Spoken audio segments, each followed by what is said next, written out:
get to change the constitution so that we can properly anchor CDF and GAF into the constitution. Honorable Speaker, this will be able to deal with the court cases we have been having back and forth in the courts because CDF is not properly anchored in the constitution as it has been argued. Mr. Speaker, I would like, before I proceed to present my support on this motion, to thank a member of parliament that I've never met, the Honorable Engineer Karue, who many years ago decided to start CDF more than 20 years ago. Even those who have served 3 terms or maybe 4 terms may never have met him. But this is someone who brought a fund that has made a huge difference in our country. So I would like to thank him on behalf of my colleagues, because I know that this is a fund that has supported so many children across this country in the 290 constituencies, Honorable Speaker.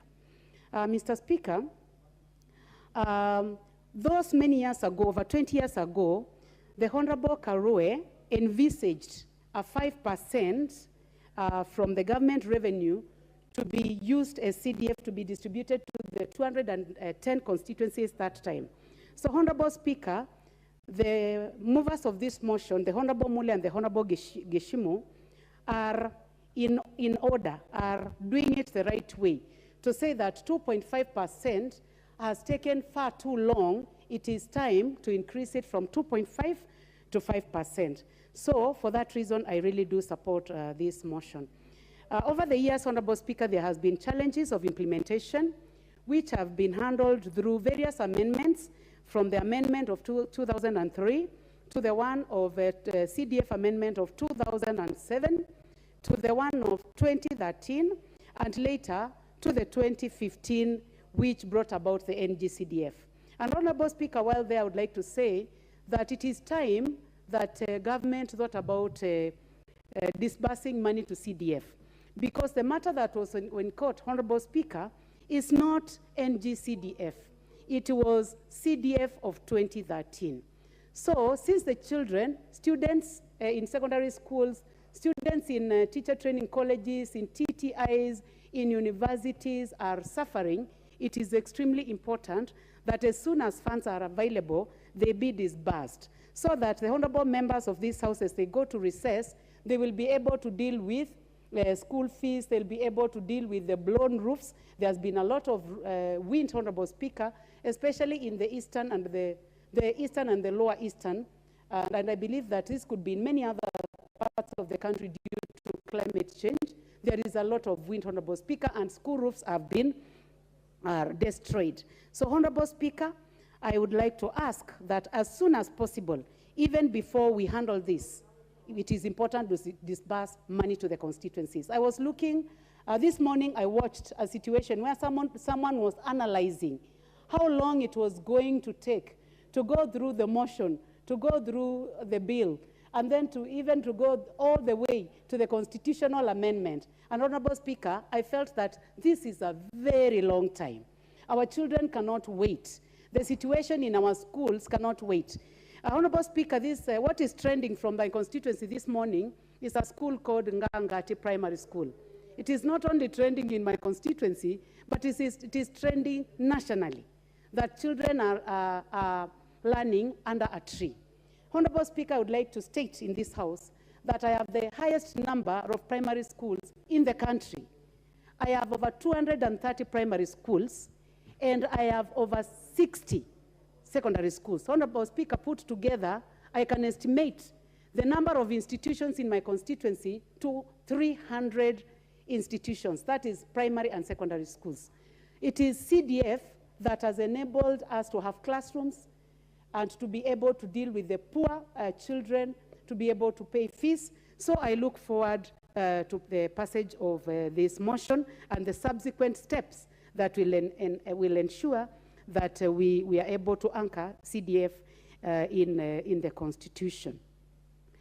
Honorable Speaker, 74% of the money that goes to CDF in most of our constituencies is going to schools, And I would like to say that this is something that needs to be encouraged, because when children are well educated, we are able to get good citizens who can develop our country.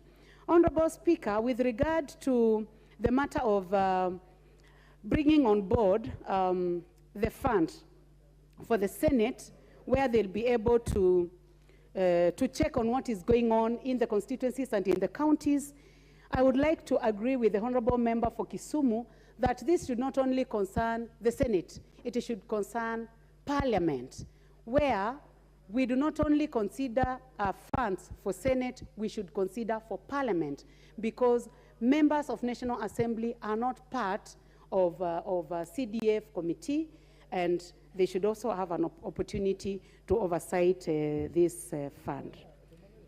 Honorable Speaker, also in my constituency, I would like to say that I've been able to do a teacher training college, which I'm finalizing. I've been able to do a KMTC, which very soon will have many children. I've been able to do a TTI, and I look forward to doing so much more, and I would like to encourage the new members of Parliament that it is through CDF that you can make your way back to this House more than the first time that you have come. So it is extremely important that that you make use of CDF and make sure that you follow implementation of projects fairly. Honorable Speaker, I would like to go to the matter of NGAF, which is being implemented by our women reps. And I would like to take this opportunity to congratulate my women rep, the Honorable Kasalu. She has done extremely well distributing water tanks in all our 8 constituencies, distributing tents, giving seed money to women groups. So I would like to say that as much as we are thinking about CDF, it is important that we think of also enhancing NGAF, which has brought a lot of sustainable development in our constituencies. Honorable Speaker, I would like to end there. Thank you very much for the opportunity. Very well.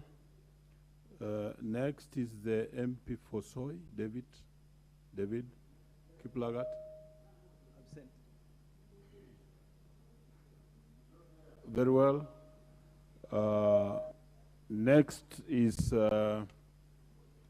Joseph Sumani Isiolo.